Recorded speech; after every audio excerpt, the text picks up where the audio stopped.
సభ్యులందరికీ నమస్కారం. అసెంబ్లీ సమావేశాల సమాచారం విడుదలైంది.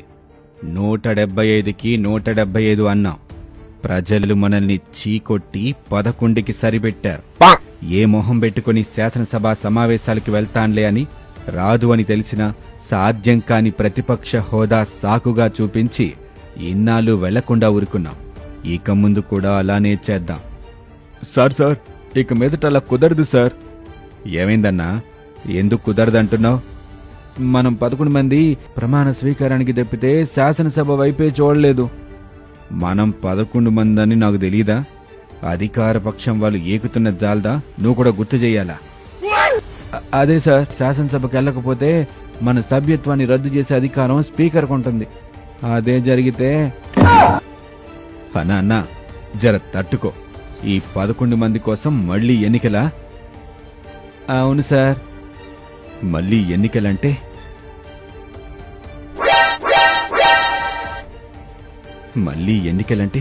ఉన్న ఈ 11కి కూడా ఎసరొచ్చేలా ఉందే. ఎందుకొచ్చిన గొడవన్నా? సభా సమావేశాలకు హాజరవుదాం. ఇంతకీ సమావేశాల్లో ప్రభుత్వాన్ని ఏం ప్రశ్నిద్దాం? అదే సార్, మాకు కూడా అర్థం కావటం లేదు.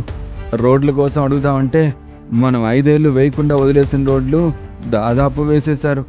పోని మనం వేసిన 1.5 రోడ్ల బిల్లులు కూడా వారే చెల్లిస్తున్నారాయే. రైతుల కోసం అడుగుదామంటే ధాన్యం సేకరించి 24 గంటల్లో డబ్బిచ్చేస్తున్నారే. టమాటా పంటను పొలంలోనే ప్రభుత్వం తరపున కొనేస్తున్నారు. ఇంకొక పక్క మిర్చి పంటని, పత్తి పంటని ఇలా చెప్పుకుంటూ పోతే ఆగవయ్య స్వామి. రైతుల కోసం అడగడానికి ఏమీ లేదంటావు.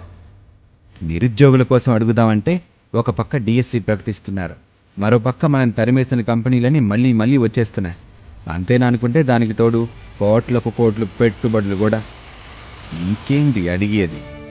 కొన్ని సంక్షేమ పథకాల కోసం అడుగుదామంటే మనం 2000 పెన్షన్ ఇస్తే 3000 చేయడానికి 5 ఏళ్ళు తీసుకుంటే వీళ్ళు అధికారంలోకి రాగానే 3000ని 4000 అని ఇట్టే పెంచేశారయ్య. ఇంకా వికలాంగుల కోసం, వితంతువుల కోసం నువ్వు కూడా ఆగవయ్యా స్వామి. సంక్షేమ పథకాల కోసం కూడా అడగడానికి ఏమీ లేదంటావు.